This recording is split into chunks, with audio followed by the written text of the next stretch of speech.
Good afternoon and welcome to the New England Council on Crime and Delinquency webinar. I'm Amy Jacobs, the president of NECCD, and it's my pleasure to welcome you here today. Today's training highlights an understanding of interlock ignition device and the monitoring services offered to corrections and treatment professionals. Attendees will gain a better understanding of current and emerging ignition interlock legislation in New England states, including an examination of regulations in Connecticut, Maine, Massachusetts, New Hampshire, New York, Rhode Island, and Vermont. To get us started, please know that this webinar is being recorded. Please remain on mute and keep your video off during the training. There will be an opportunity for Q&A at the end. For your information, attendance certificates and training materials and a brief survey will be sent to your email after this webinar. For any licensed social workers who have requested CEUs, please put your name and CEU in the chat now so we can take attendance. And for those individuals, a separate email will be sent out. Just to clarify, everyone will receive an attendance certificate and licensed social workers will receive CEU verification in a separate email. Now I'll introduce today's presenter, Tobin Fisher. He's been in the field of community-based treatment and monitoring for over 25 years.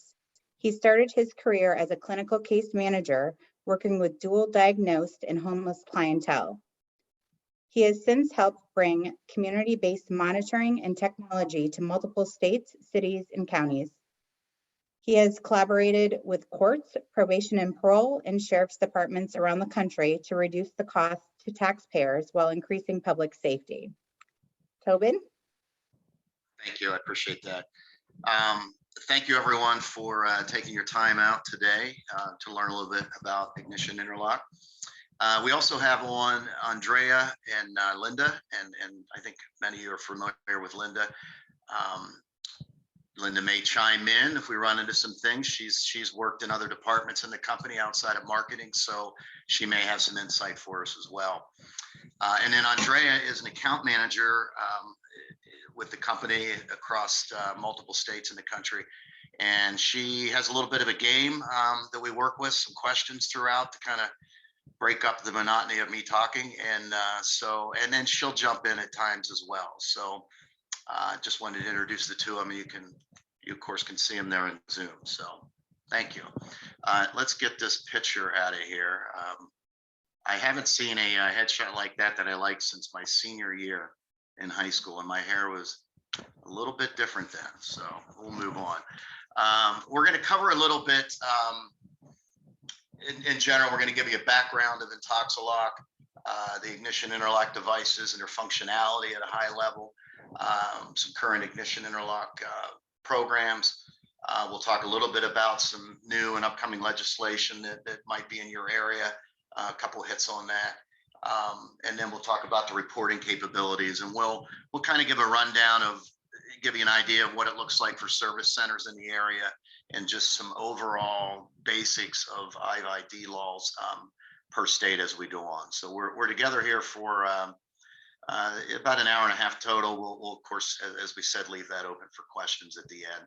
If there's some burning questions that happen throughout the presentation, feel free to put that into the Q&A, and Andrea will be monitoring that, and she can certainly, we can jump in and answer some of those. So, and if there's any questions we're not able to answer between the three of us, we will definitely get back to you. I hope we can cover everything today and answer all your questions, but if you stump us, we'll get back in touch with you after we talk to somebody internally. So thanks again for coming out here. So again, as I mentioned, probably 3 times throughout here, actually only 3 times, we'll do a interactive quiz, and that's where Andrea will take over. There'll be a couple questions, and you'll be able to put some answers in. We'll have to do a little bit of a switch over for her to take over and share her screen during that time, but that'll be a little bit of a break to break up the monotony. So, and you were mentioned on certifications. If you need that, please get your name and email in so we can reach out on that afterwards.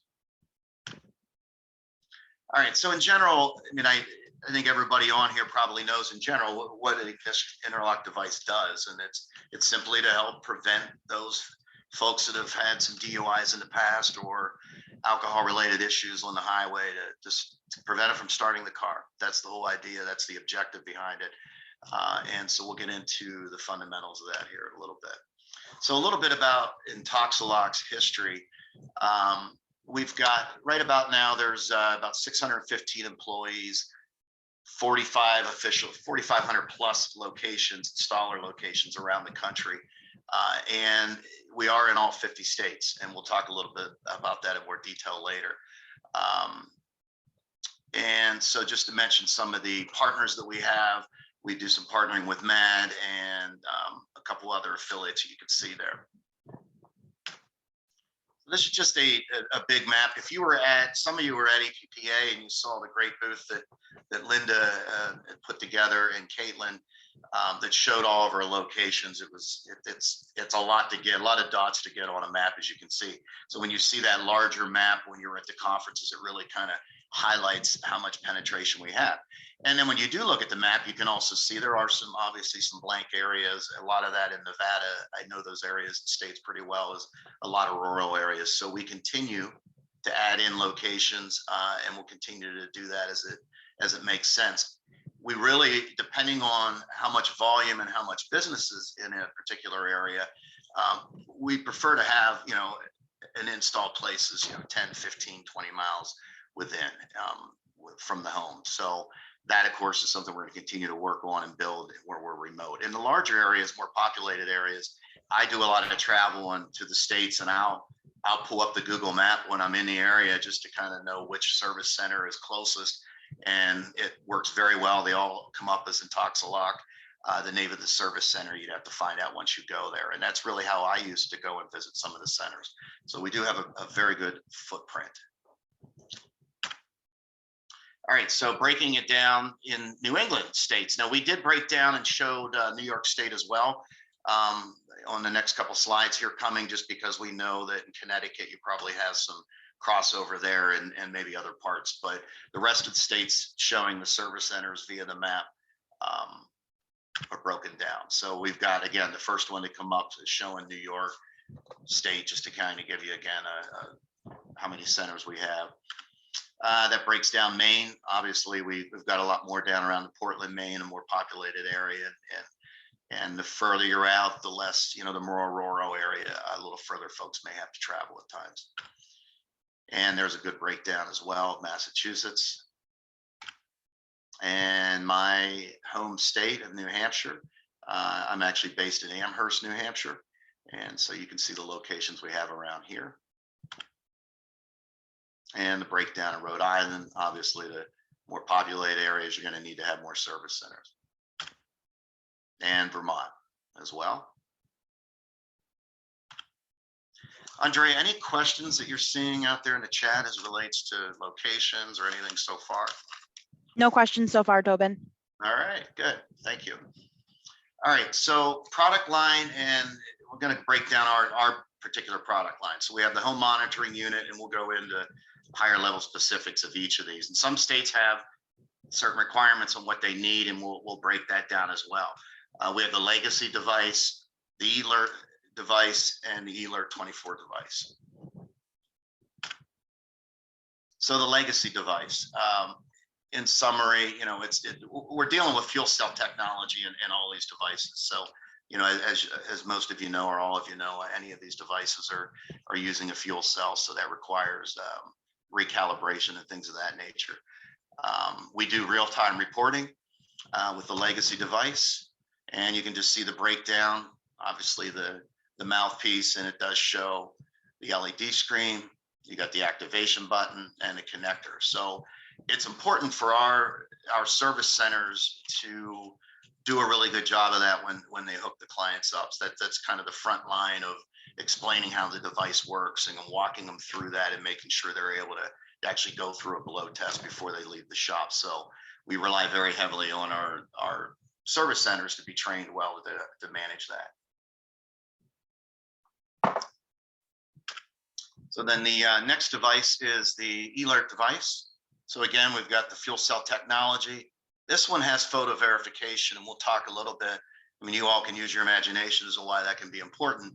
not all states require that. And we'll talk a little bit about some real life scenarios as we move on that showed why the photo verification was important. The other thing that was very important was the GPS as well. Showing a location has proven to be very helpful, and we'll show a real life example of that happened. I believe it was in Texas. And of course, we have the real-time reporting as well. So this just, again, showing you the breakdown of the device, the activation button, the connector, and there is the camera. Okay. So now we have the home monitoring unit. And this is the most cost-effective solution that's out there as far as alcohol monitoring goes. We do have some of these devices in the field. It's not our main focus, but we do have some of them. Configurable alcohol testing, photo verification and GPS, and then of course real-time reporting. And here is the breakdown of that device and photo. All right, an Elite eLert 24 device, 24/7 flexibility testing. Again, you've got the fuel cell technology, the photo verification, the GPS, and the real-time reporting. So why is it important to have advanced technology? And why is it important to have when I say that, the GPS, I skipped ahead, the GPS and the photo that we talked about earlier. So this is a real life example. Let me move this down, of someone who has a GPS signal that you can see to the right where the test was taken. Obviously, this is a rural area. And then to the left, you can see the photo of the individual taking the initial test. So you can see when this occurred, and we had a failed start because of the VAC 0.023. So the photo shows, obviously we have it blocked out here, but the photo shows who actually took the device. We can, or the actual blow, and we can compare that to who should be taking it. It also, you'll notice a few things here, and we'll go on to look at that. There's a passenger in the back, and we've got somebody here in the passenger side of the car as well. So let's go to the next test that occurred. After they failed that test, they then, looks like the passenger moved over, if the shirt is the same shirt, and attempted to take the test, and the start failed at that point. So we have, and you can see the BAC level that we have as well. Let me go back for a second. Okay, yeah, so we have a second start. Now, again, look in the back, you've got it, you can see that is a kid, it looks like, in the back of the car. We now have a third person that has stepped in to take the test.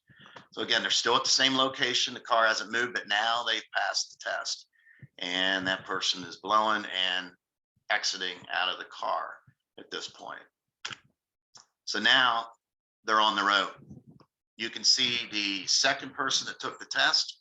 She had actually had the highest BAC level than the original driver, who is now in the passenger seat. And there is, unfortunately, the kid, whatever, 6, 7 years old, it looks like, in the back seat while they're driving down the road. So now the rolling retest, which of course is random, we'll talk more about that. A rolling retest was given. Obviously made a lot of sense to do that, considering we had 2 positive results before the car got rolling down the road. Now we're on a country road right now. She is not going to take the rolling retest for a number of reasons. She's actually the most intoxicated person in the vehicle, except for the kid. So now she stops, and she's at another location. You can see on the right side, pulled into another rural home there.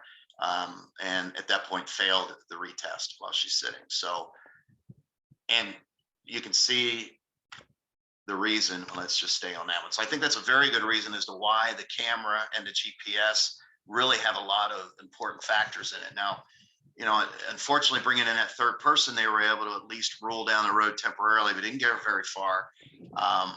And we were able to go back, and obviously a violation occurred with that. So, and I've, you know, I come from the world prior to in between this and I think case management and social work, which was mentioned in the beginning, you know, more of house arrest, alcohol monitoring, the SCRAM device, things like that. And I remember the old stories prior to the cameras and prior to getting into IID of folks that took their kids in the cars, and they would go bar hopping, and they would continue to blow into the devices. So, you know, all of us that said then that the devices had some concerns if we weren't able to have some cameras and ways to make sure we know who was taking it. So that's a great example. Now I'm going to move to the next one. And this one has 4 photos in it. And if you take a look at this, tell me some of the things that, and feel free to throw it into the chat for Andrea. What stands out in these, any one of these 4 photos? You can see the results there. I'm not going to read it off right now, but we're getting a fail test on the first one. But one in that photo stands out. Give me 2 or 3 answers or a couple answers. Anything coming up in the chat, Andrea? Yep, we are right away. We have a Bud can, Yeah. Bud Light Isn't that a can. Bud can? I knew it was a can, but I didn't notice. Okay. And what else? I'm sorry. That's all that was come through so far. Anything else anyone notices? Similar to the last story, which and more disturbing. But if you look in the back seat there, Others testing for him. mhm, Yep, guy in the back seat is taking the test. there you go. Good. All right. So we've got some folks seeing that, and that it looks like, I think that's a kid. If you look, it's an older kid, I think, than what you saw before.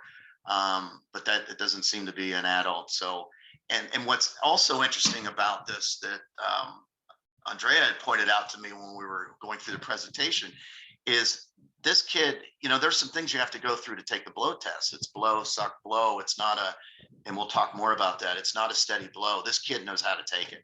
This is not the first time, more than likely not the first time that he blew into the device to get this car rolling. So again, and all the more reason why the camera is important when using IID. And there it was. It came up. In fact, yes, it did say specifically Bud Light. Okay. You know what? I was looking at the can in the front, and my little thing was blocking that. All right, you're all better than I am at it. Thank you.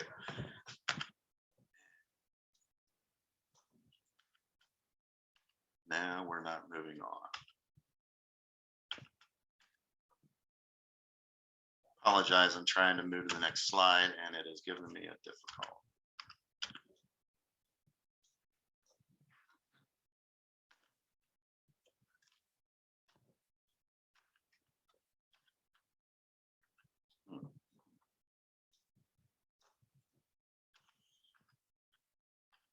We're stuck, folks.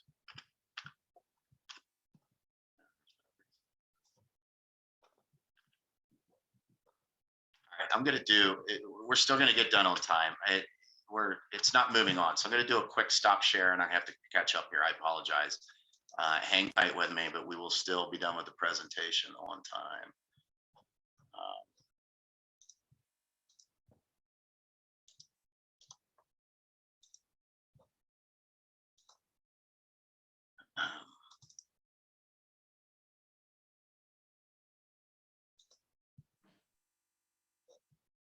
Hi to everyone I know out there. Yeah, there you go, Linda. Talk. We don't like All right. quiet. Let's see.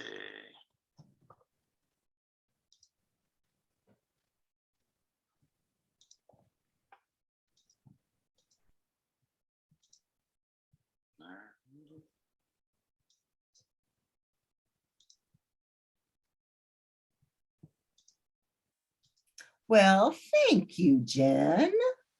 It is my real Christmas. It's not a real Christmas tree. It's just an artificial one, but it is my tree in my living room.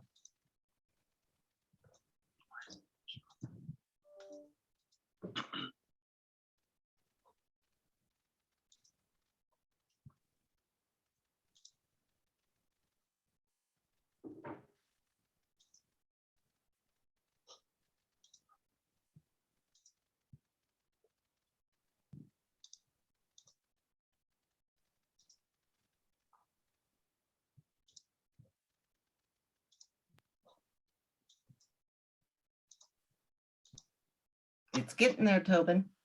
There we go. Yes, we are. Sorry about that, folks.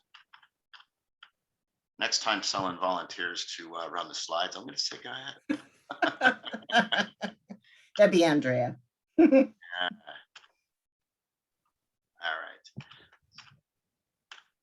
Okay, so again, apologies, but we'll get you out of here on time. So this is an example of compressed air that, and again, go back to what I had said about the kid understanding how to blow into the device. it's not just a straight blow into the device. There is a process that they go through in the shop. And so it involves a blow and a suck and a blow. So, and that is the idea of that is to not allow, and it actually measures the temperature of the breath as well, to see that it's warm. It's not something cold. So this whole idea of using compressed air cans, this is to help prevent that. And you can see in this case, FedEx driver, no less, was using a compressed air or attempting to use compressed air to get the vehicle started. So those are the things you hear about, the difficulties at times using the device, and the challenges is because if it was just as simple as blow into the machine, these are the ways that folks will try to get around it. We need to have some ways to make it a little harder for that, so we know it's a person.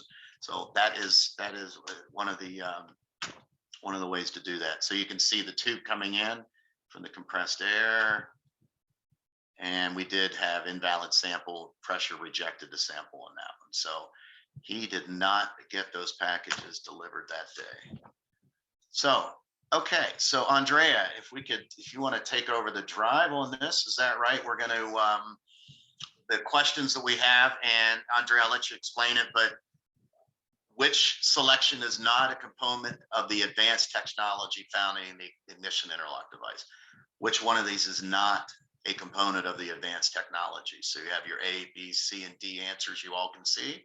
And if we can pass over to Andreas, go ahead. Yeah, if you guys want to submit your answers in the chat for me, and then everyone that gets that correct will be entered into my wheel. And then we will take a spin and see who our winner is. Let's see here. Got some good answers. Okay, yep, it looks like just about everyone got that right. Perfect. And then, Tobin, what we may have to do, I may have to do 3 separate wheels at the end, just so I can get everybody, we got a lot of people that got it right, just to give me some time to enter those names in, just so I don't miss anybody. But if you want to go ahead and share what the correct answer was.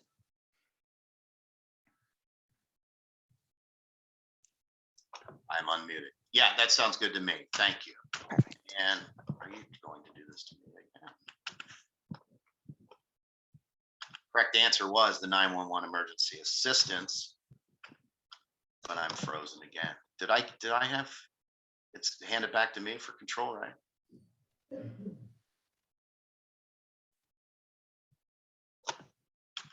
Now, the only difference is the 911 emergency assistance that is in New York State only. So it is available there, but that's it. Now I am back to either I'm not being able to go to the next slide, or do I not have driving capability? There it went. Thank you. I might have to get my keyboard checked out. All right, so interlock industry overview. I'm going to give you this short video here. This is Washington State. This is a little bit of a ignition interlock training video that they use at times.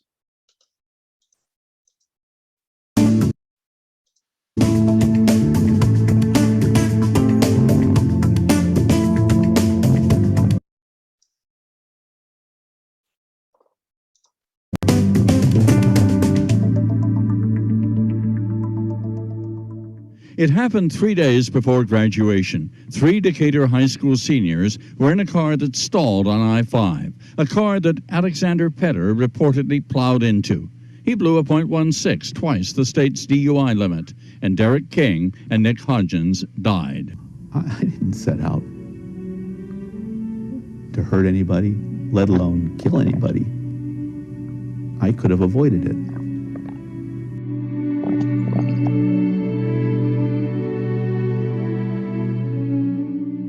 The wreckage, the carnage, the lights, the confusion was unbelievable.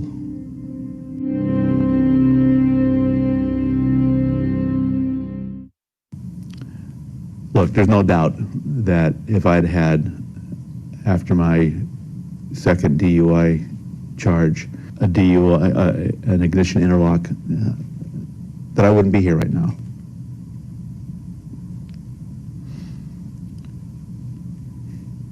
But I am, and I didn't have one.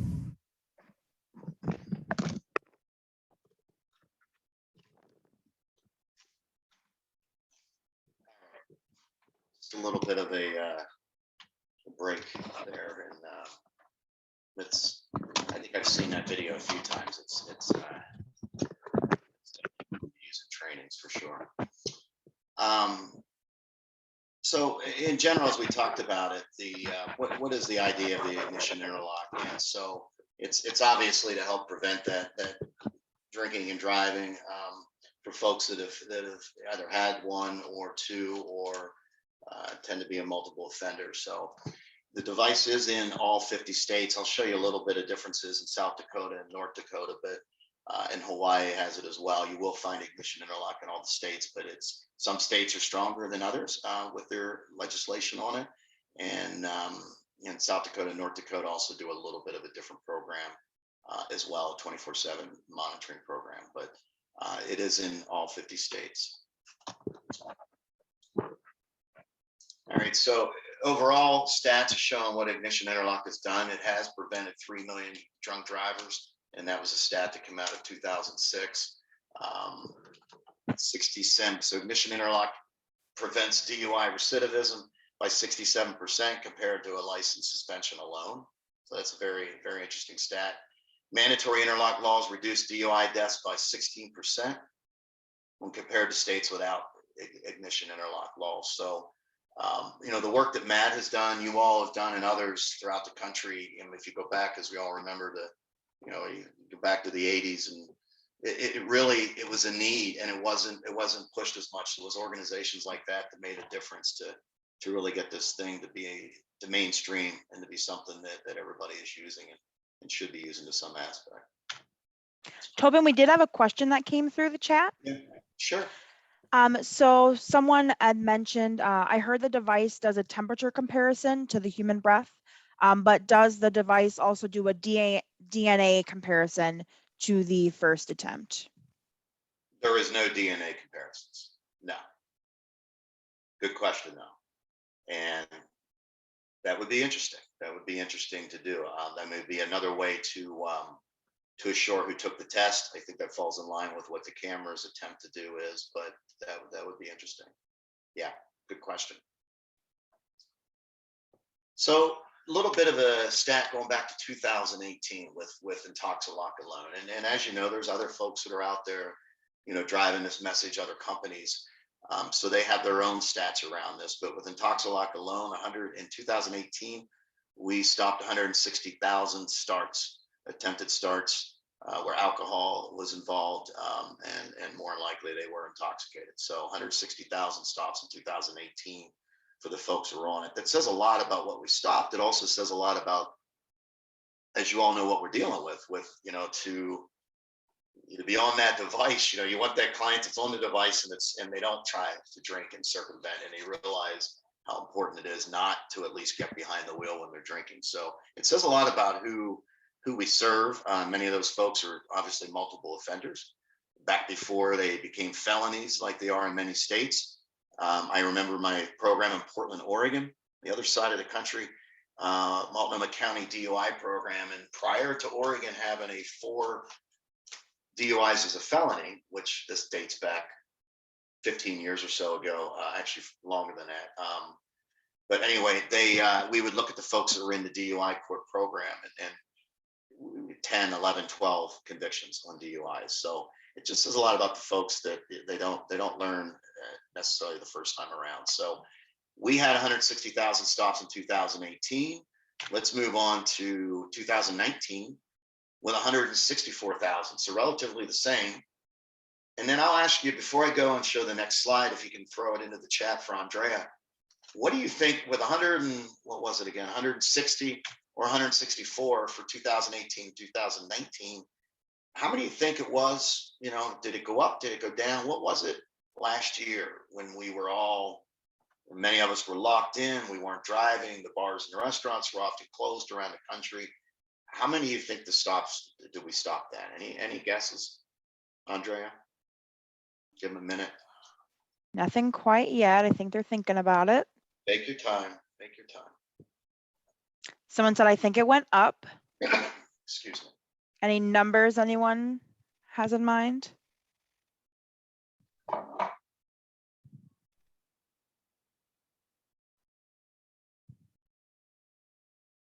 It went up. We got that. 166,000. That's a reasonable, yeah, went up a couple thousand, going up a couple thousand. 180,000. Okay. 168,000.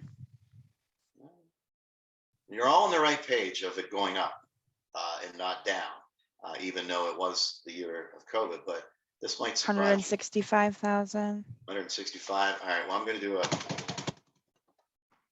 on to the next, and the answer is 216,908, 298 rather.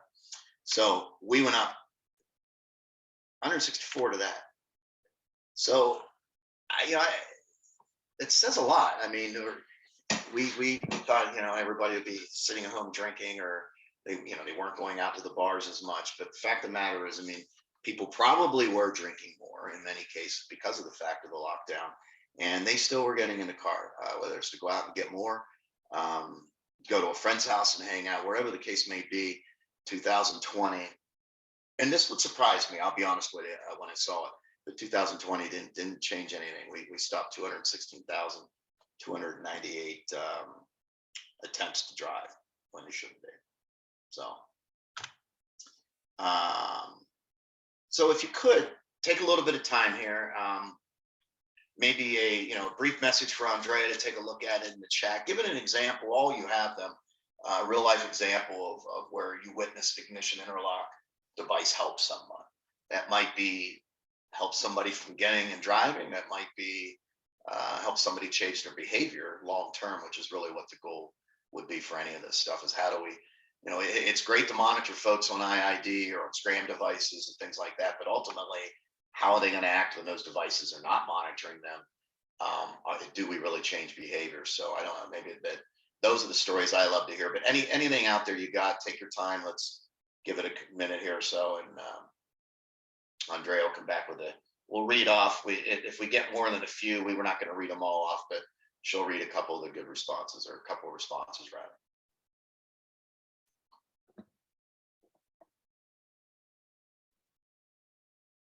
And I'm going to make sure I'm still moving while we do this. I feel like I got to keep dancing or we're going to freeze up or something. Or even if you've known anyone that's been affected by not having ignition interlock. Yeah.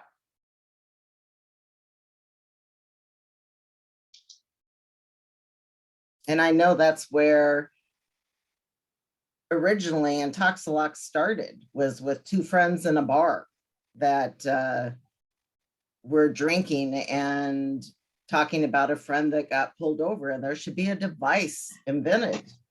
And that's where it started.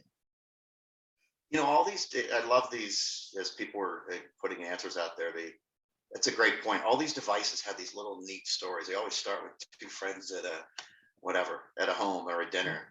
Scram device has a similar story on the Hound Labs, the THC device that's coming out. They've got a similar story of jogging in Los Angeles and smelling the marijuana rolling out of a car that went down around the hill, and that gave this doctor and this idea of there's got to be a way to do it. So they all have these neat stories. I didn't know that about our company. That's a good one. Thank you, Linda. Yeah. So Andrea, do we have other good responses? We got something else in there? It looks like, okay, I had a client who was able to keep his job due to the ignition interlock. Excellent. Mm-hmm. Those are great stories. They kept their way of life moving forward and didn't interrupt the income, because that doesn't do anybody any good. Good. Any others you want to? Just that one. All right. Okay. I'll share one quickly. I don't know if I don't know if it ultimately changed behavior, but I did find it interesting. I was heading down to that. This is quite a few years ago. I was heading down to that Portland, Oregon DUI court, 7:30 in the morning or so, and I'm kind of walking slowly, and the court's not going to get me in there to 8. But anyway, a gentleman just before the photos on the IID, and now this was using sobriety and house arrest. This was another job. But anyway, a gentleman said, "Hey, can you come here?" He's in his car, and I didn't really know much about IID at the time. I had started to hear about it and understand it. I was very new in my career, so. Anyway, he asked me to blow into the device to get started. And then, of course, at that point, I realized what he was doing. I just kind of laughed and had a conversation with him. So I'm not going to be able to do that. Ended up getting who his name was. And that didn't go over well. He happened to be in the DUI court, just had not seen the judge yet. And so now, the last I had heard, that was about 6 months into the program. He was sober, things were going well in his direction, but I'm not sure what the long-term effects of that was. But for me, when I was new to IID, I just thought, wow, you really picked the wrong guy to only the judge would have been worse to ask to blow into this device for me at that point. So I always remember that when I think of IID. We did Thank have you. one other one, Tobin, that came Yeah, in. please. My That'd be friend better was than my story. my friend was seriously injured by a drunk driver who was served time and later was monitored by ignition system. He failed several tests and was held accountable and incarcerated for probation violation. It holds people accountable. It can. So thank you for sharing that. Okay. All right, so just a high level across the country, we talked about ignition interlock, the laws being a little bit different. Yes, it's in all 50 states, but obviously not all the states are the same with their legislation. So we'll go into a little more details on the New England states as we move on here, but this is just a high level, across the board. You can see that in the red states there, we've got all offender, and then you've got your dark blue and then more of your light blue. And the anomaly there a little bit is the North Dakota and South Dakota, which is all discretionary or optional. There's nothing that's mandated there. So now they do you may have heard of a 24/7 monitoring program, which involves more of a twice-a-day breathalyzer through the sheriff's department. And, so there's some scram involved in that as well. So it's not as if they're doing nothing in those states. It's just that's the route they chose to take, at least in those states and the rural states, obviously. So I can understand some of that, but and they have some good results out of the program as well.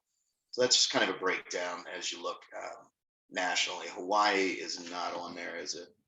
But they do. Yeah, there it is. Okay, all offender. Okay.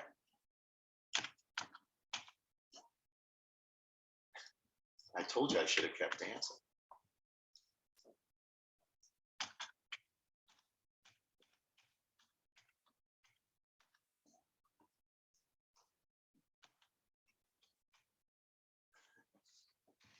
We're stuck again. Tobin, if you wanted to try and unshare, I can spin the wheel for us if you want to. Yeah, let's do that. Do that. And Perfect. I will thank you very much. Yeah, of course.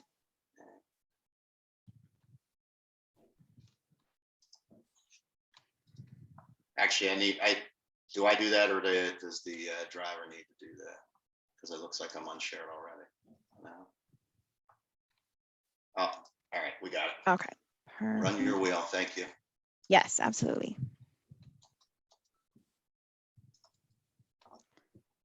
All right, so these are the names of our participants who got the last question correct. So we'll go ahead and spin and see who our winner is.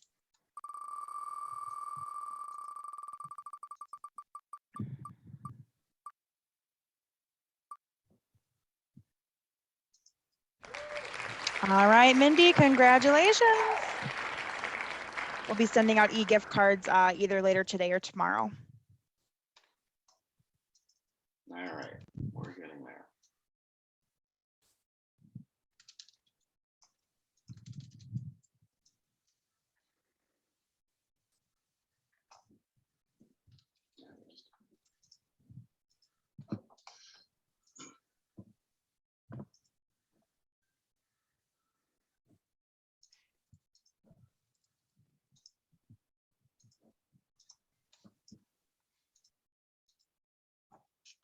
All right, like I'm ever going to stop moving on this slide. I'll figure something out. Screen sharing is stopped. Oh,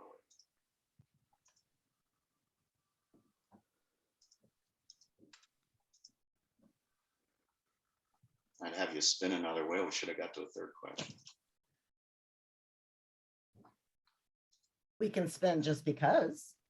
We can just spin it anyway. Why don't you spin Yeah. for now? Hold on, we'll get you there. So I actually it, cleared spin my it, spin wheel it. for the next question. Oh, bummer. You Sorry. cleared it already. That's all right. Trying to be prepared.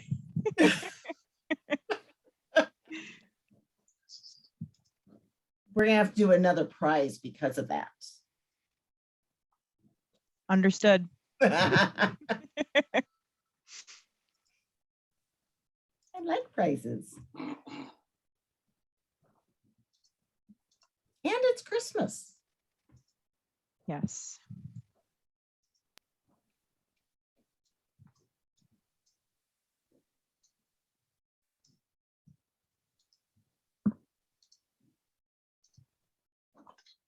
All righty. Are you seeing this, folks? As we scan Yes. through all these familiar slides again. Yep. I apologize, but I don't build keyboards very well, I guess.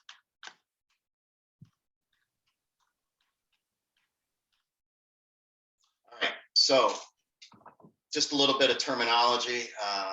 Below method refers to the breath pattern the client will need to submit when providing the sample. So this is where we talked about, and again, they go over at the service center on the importance of this. And this is where we talk about the blow, and then there's a suck, and then there's a blow. So there's a process. Sometimes it can be a struggle for folks as they learn it. So it is important for them to test that out at the service center. Are really good service centers, and we work with them in training when we need to. Do a very good job of that to make sure they're successful as they with the rest of the program. Because the last thing we want to do is to hear concerns and reasons why they may not have been able to blow in the device. And then obviously calibration length,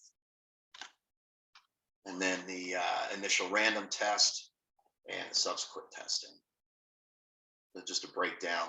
The startup ERC threshold breaks down the level. So let's go in. Here's a brief summary of Connecticut.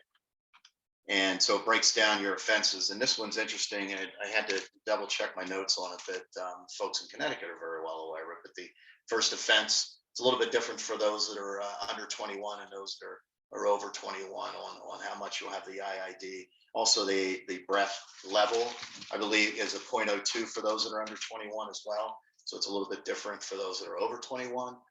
But here's the breakdown of ignition interlock at a high level in Connecticut and how it's used. And then here is the brief summary of the equipment. As I said, each state can use a different equipment type.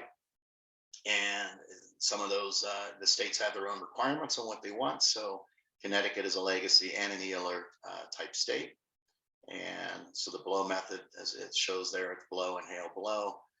We're calibrating every 30 days. And so this is the breakdown. Initial random test is 5 to 15 minutes after the random. And then after that, it would be 15 to 45 minutes, which is all set random. So these states, we've got a compliance department, which Linda spent a lot of time in. And that department is the one that I reach out to for help to understand things. If I don't fully, it's hard for me to grasp every state and have it all down. So we have folks that are assigned to each state that really understand their state requirements and what's needed there. So we rely on them heavily. For sure. So Can I make yes, a comment? Linda? For Connecticut, because it used to be my state, I will say, if you read up there, the advanced technology with the camera and real-time reporting, that you actually can go into Weblog Reporter, which I believe Tobin will go into later. You can request that as a probation officer. Not all probation officers know this.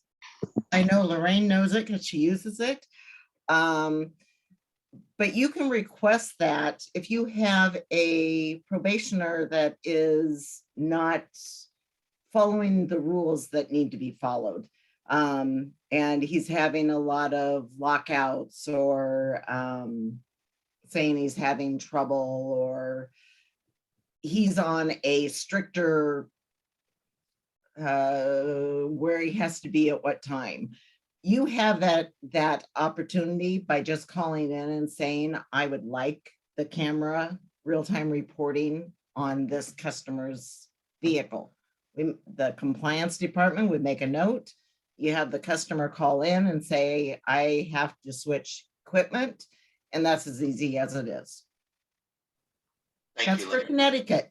Can't tell you about the other ones. Okay, well, I knew you'd be on for more than just to say hello, so thank you for giving that information. That was helpful. Okay, so, and we are still sliding along here. So now we're looking at Maine, a little breakdown.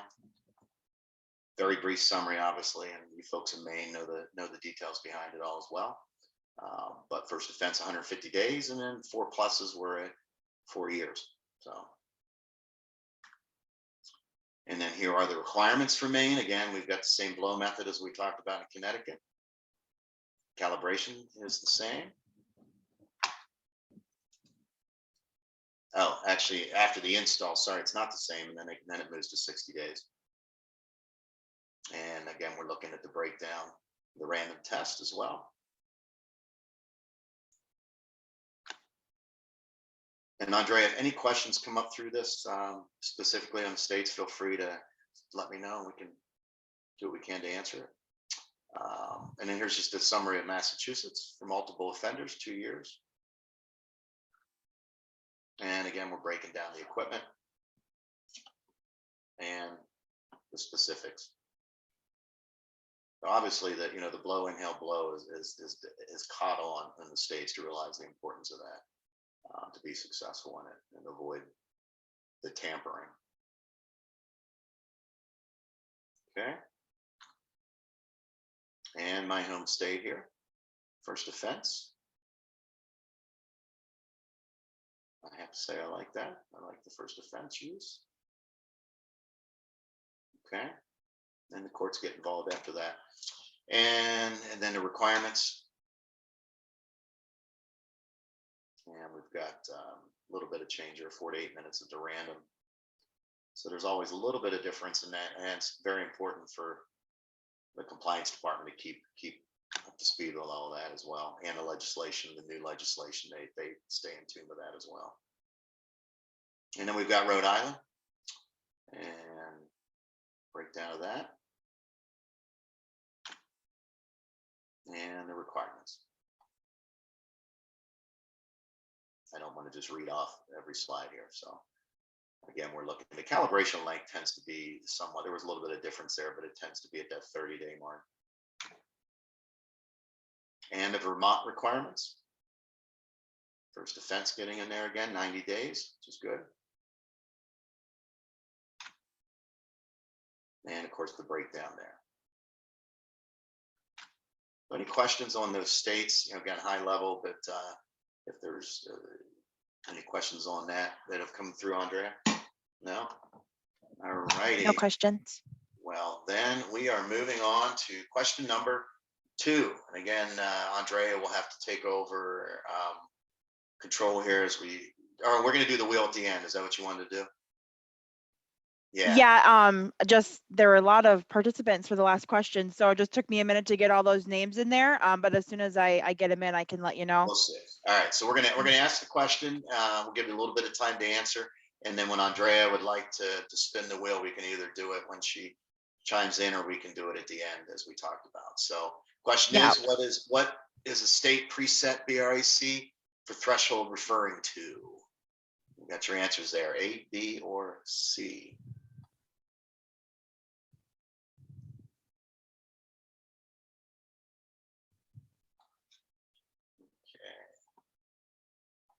And while people answer that question, we did have like a general question that came through. Why is there such a big differences between BRACs in different states? Yeah, I don't know that I have the exact answer for that. I just think it's it depends. All legislation is driven by the legislators and their agendas and why they're on board and sign up. And Linda, you can jump in, but it's just different. And I think Matt certainly pushes for a more. They're the ones that are trying to get that what makes most sense kind of approach. But they have a certain amount of influence, but it still comes down to getting legislator and being able to get it passed. So like any other law, I think there needs to be a compromise. Linda, anything to add to that? Nope, it's just done per state legislation versus federal. If it ever goes to federal, then I think it will go nationwide to one set BRAC, but right now it's just state, and it does make it a little difficult on the ignition interlock providers, on all providers, not just Intoxalock, but on all providers, because we have to follow and register per state that we follow their state regulations. It's not just the BRAC that we have to follow. It's how many times they blow in so many minutes. How many rolling retests are there? How many failed tests they can have before it won't start again? So there's a lot of things that we have to follow statewide that make it very difficult and complex. And every state is different. Yeah, I would be lost if I didn't have the department, the compliance to manage and handle all that and track it. And really, I run into stuff, odd things like, the state didn't change things for COVID protocols. So folks that, they were on quarantine and not able to get out to their recount. How do you handle that if the state doesn't have, the laws are the laws. It is our job to make sure we follow them and we don't sway from what each state does. So good question. I hope that gives some insight to it.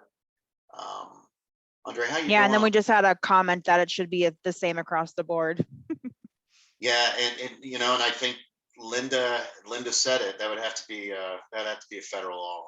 Otherwise, the states will, no matter how much influence Matt has, no matter how much success you may have in another state, states, well, that's them, and we're different than they are. So they may or may not. It'd have to be federal, without a doubt. That would make our jobs easier at Intoxalock if it were. So. Yeah, and the other thing, there is zero tolerance in some states. Connecticut is one of the harder states. New York is another one that their laws are very strict. And then you come to Iowa, where I'm at, and they're very slack. So it would make life easier to go federal. That's a good topic. There's no doubt about it. So the answer here, as I already clicked on, is C. And the limit designated by the state for all the breath samples to be under in order to start the vehicle providing passing samples. That is the answer. So Andrea, you want to wait for the wheel? You still loading in? You got a lot, didn't you? Yeah, I got all the names in. So if you want to do a quick switch, right. we can. Yeah. Spin. You want to go ahead and spin the wheel there? All right. Yeah. So I'm going to stop my share. Now you're sharing. Perfect. I will share. Share sound. Might hesitate to stop my share, but go ahead.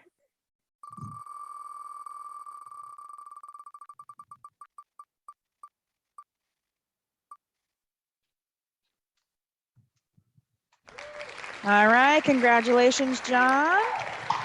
Thank you, John. And then if you just want to put your email in the chat for me, we'll get you your e-gift card. Are we doing another one since I missed the first one? All right. Go ahead. Spin it again. Linda's orders. I like to see it spin. I missed it.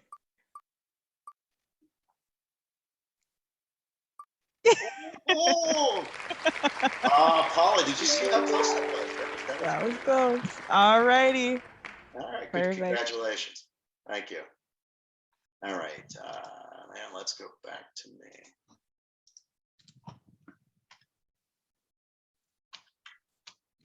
That's why I hesitated. We're good. All right, so we're talking about legislation. I'm going to give you a brief, and I don't have all details on this, but Caitlin helped me out and pulled up some legislation that relatively new and stuff we've got for this year in April in Connecticut. Senate Bill 1201. So just overall, it expands the officer's channels in finding evidence of intoxication and a drug-based DUIs. It's just a high level. I'd have to go in and read it to understand in full detail what that is. But if that interests you, that might be a bill to take a look at and see. But that was effective in April of, or actually, I'm sorry, that will be effective in April. I'm jumping ahead to 22 already.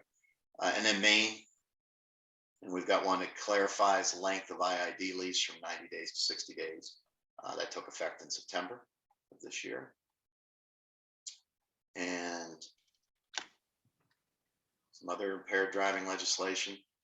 This is way out in the other part of the country, California.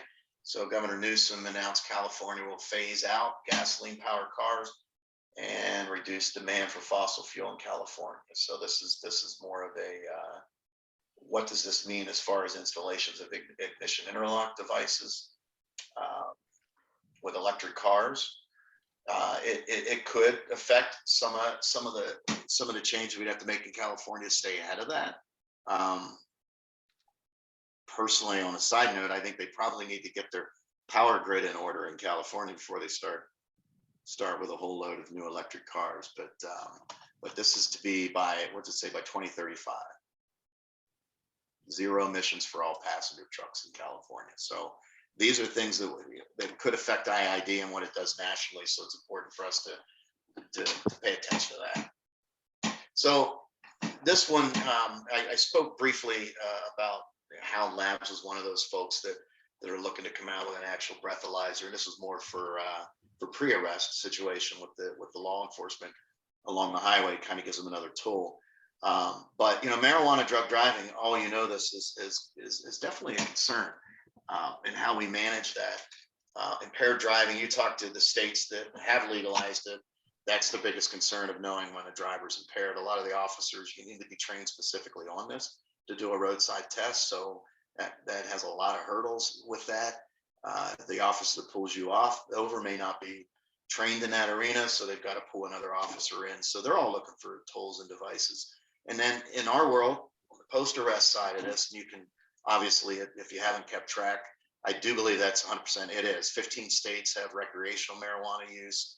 Obviously, we've got medical uses, and so they're all, and of course, their laws are not going to be levels of marijuana. You're not going to have a 0.02, 0.03, 0.05 alcohol level before you're impaired. It's going to be impaired or not, is because the science isn't going to be there to show levels of marijuana impairment. Maybe never, but certainly be a long time. There are companies that, and I don't have the details of it at all, but we are in talks with a company at some point that is looking to come out with a breath device that may be in the car. So I think all ignition interlock companies, ourselves and others, are certainly trying to prepare for this. And there's no device that's out there in the market right now, but we know that will change in due time. The Hound Lab device is not for the car. As I said, that's to determine roadside impairment or not. And what they're showing, they're still doing studies with NHTSA, and I forget which university in California, but their studies are really going back to showing what is impairment. Just as they did the Rhode test and showed impairment while driving on alcohol, with alcohol, they have to do the same thing with marijuana. And right now they're showing at NHTSA, they're showing a 3-hour window is what they determine as impairment. So if you've smoked, ingested, however, in the last 3 hours, you're impaired. You should not be on the road.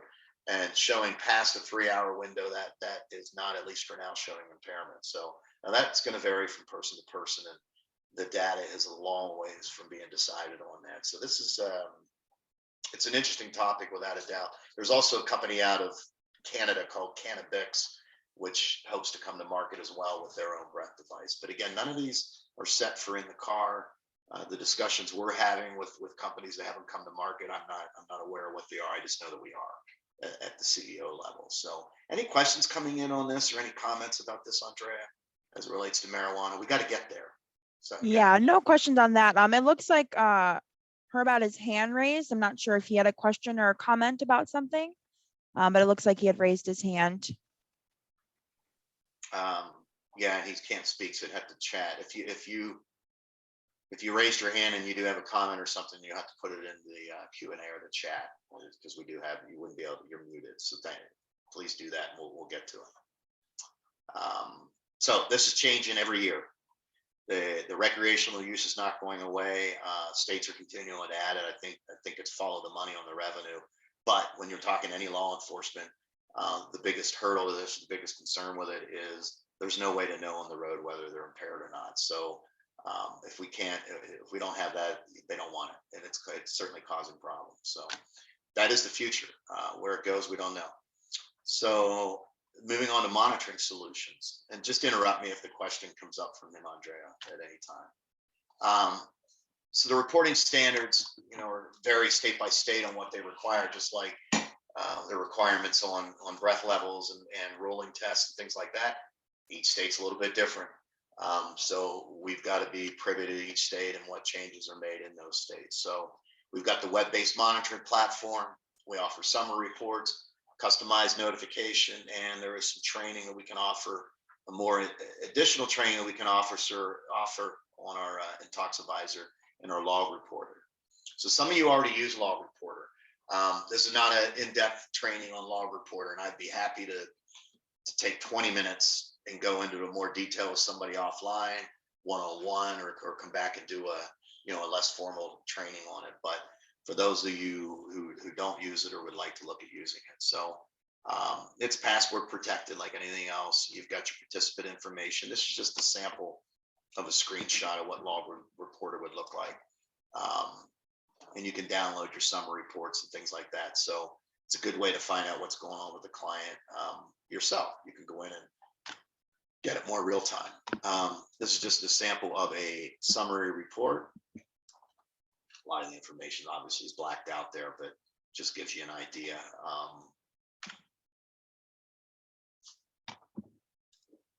And we can do some customized notifications as well. If folks like via email, this is a sample of one that was sent out when you get an alert. So those things can be set up as well. And just again, another sample of that. I'm half afraid to stop pushing the slide for more than a second. If I freeze up one more time, I'm retiring, I think. Okay, so we can also do custom notifications via text. That looks like a iPhone of some sort. There's another way to get notifications as well if things are going off the client.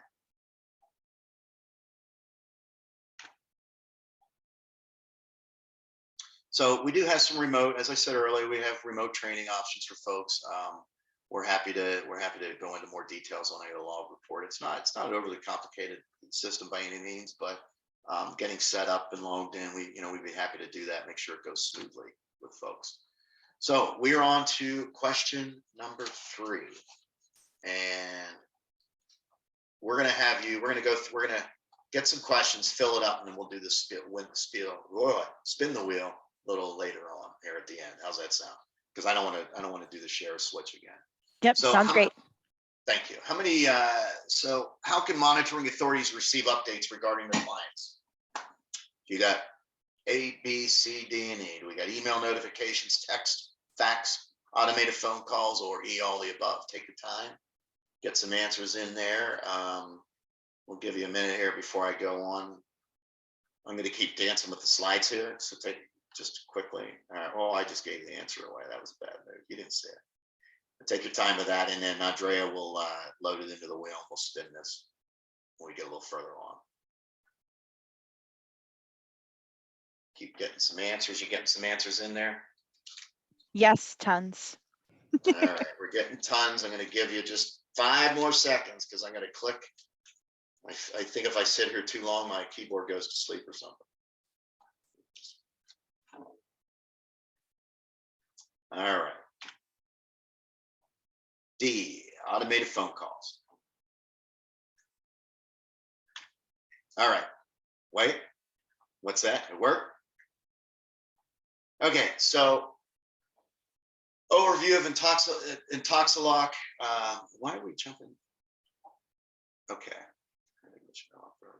All right, so I'm going to go through a little bit more here. How are we doing on time?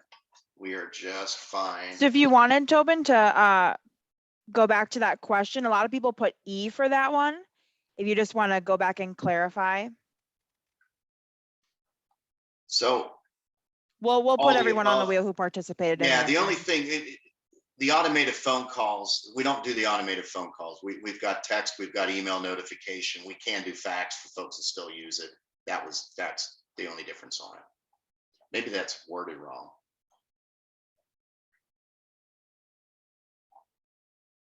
Yeah, I think the question's worded wrong. I think they all get it be entered in the spin. Put them all in, Andrea, because that They're question, all going in. that question. Everyone who participated. Yeah, I read that again, and that's not reading right to me, or I'm not reading right. Okay, so just as our objectives today, we're wrapping up here. We're gonna open up some questions here shortly. Andrea's gonna spin the wheel. We're gonna spin the wheel a couple times on that last one for some winners.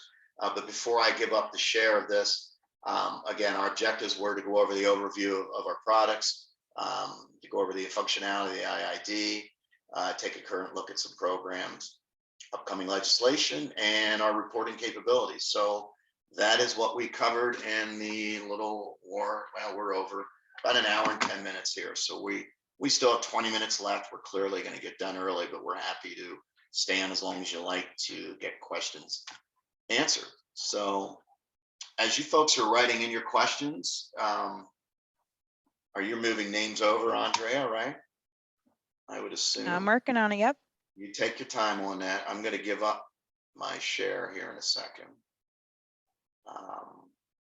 We're going to spin the wheel a couple times. Andrea's just loading all the names in right now so she can make sure they're all there. Just give it a little bit of time, and we'll spin the wheel a couple of times for some winners, and then we'll have a look at the questions that came up. Also, I'd like to add that we did not get, if I understand right, Julie, we weren't able to get our presentation loaded in time. So we will be happy to send those out to you. Afterwards, we'll just send you an email with the PowerPoint, and we'll just send it out to everyone that's logged in, if that's okay, Julie. Yeah, that's great. We'll make sure you have everybody's email addresses, and everyone will receive an email from NECCD for their attendance certificate, and then they'll get a separate email from you at some point with your information. I did slide forward here. There is some other information that's available out there. You can reach out to you'll have our emails. You can reach out to us for it, or this is a general email if you're looking for information down the road. But we can go over a log report or quick reference sheet. There's just some of the brochures that might be there that might be interesting, or some quick sheets that might help you as well. So I'm going to stop sharing. Andrea, you ready to wheel it? Just checking my list twice. I always do. All right. So making sure I got everyone on there. Take your time. So we froze up twice, but overall we did fine. Thank you for your patience there. Take all the naughty ones off. Yes, please. Well, you gave us that list ahead of time, right, Linda? Nope. No. Okay. You make me ready for Christmas, Linda. I wasn't sure. I have to decorate this weekend, and my son, he's been asking. After seeing your tree, I'm excited. Before, it was a bit of a chore because we've done this. Well, I guess 12 years now with him. So, but now I'm excited. I'm gonna get the tree up. There you go. Good. Andrea, how you looking? Yeah. I am sharing now. All right. Alrighty. These are all of the participants of who answered our third question. And we're gonna do some spinning.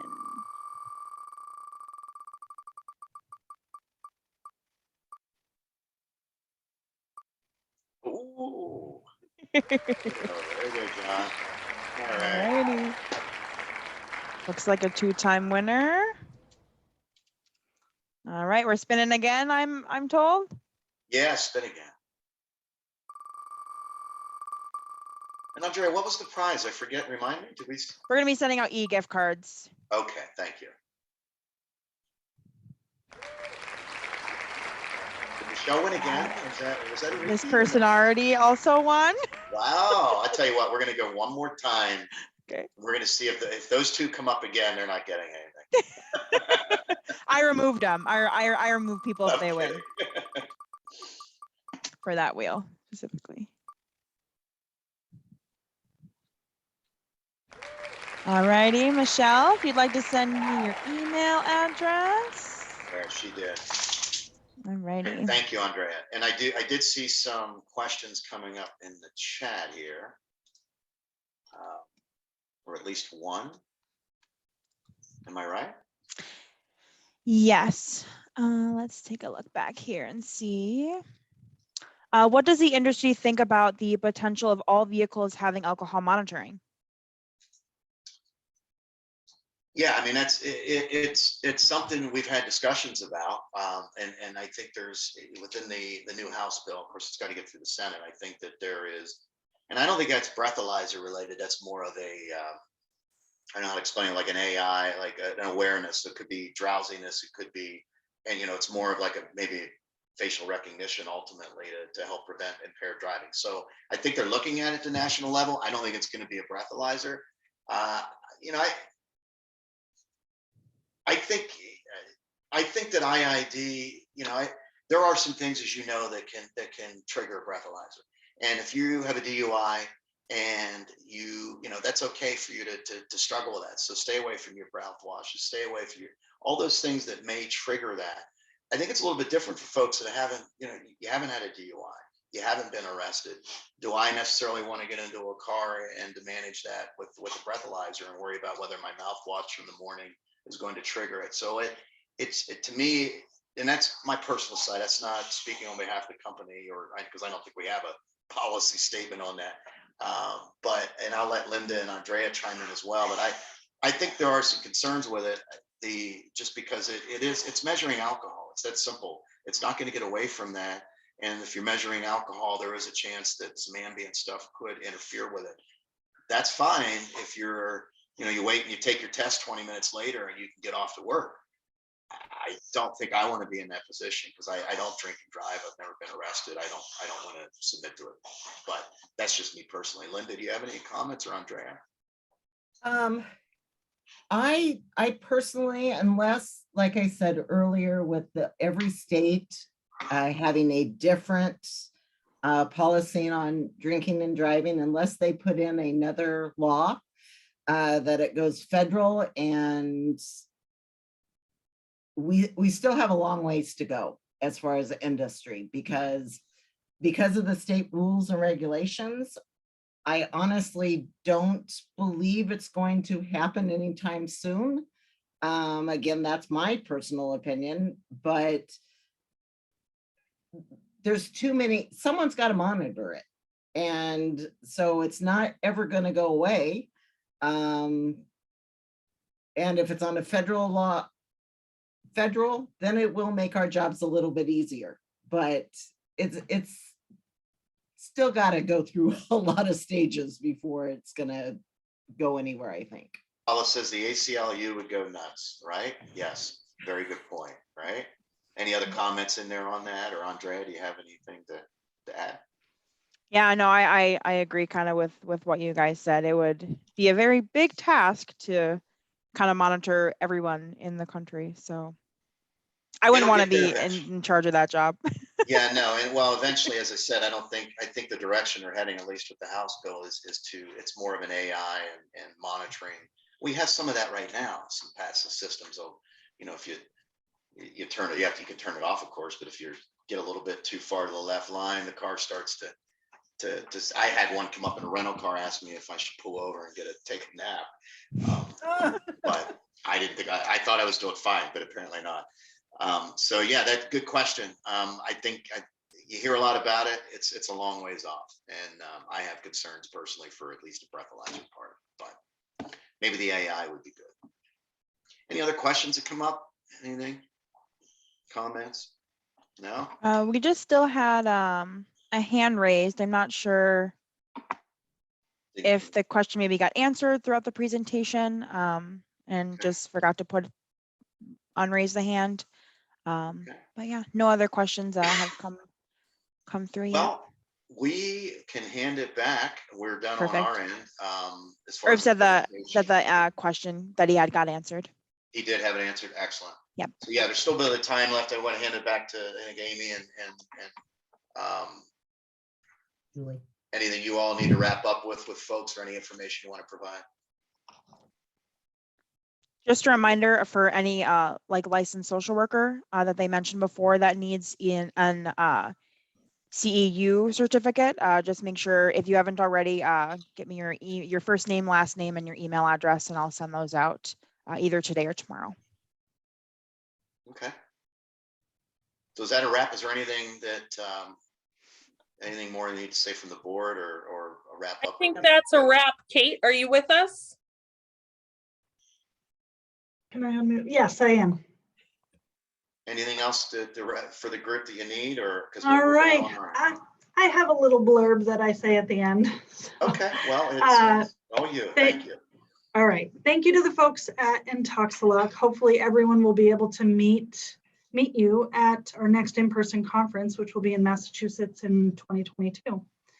We also would like to thank the amazing folks at NECCD who worked to make this training happen. Please take a moment to complete the brief survey that will be emailed out along with your certificates and let us know how we're doing.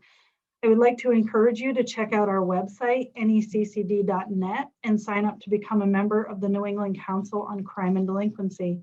Our members get access to our amazing trainings, conferences, and networking opportunities, as well as scholarship opportunities and discounted tuition at Southern New Hampshire University. You can also follow us on Facebook. Thank you for attending our last webinar of 2021, and please be on the lookout for our next series in 2022. Thank you. Thank you.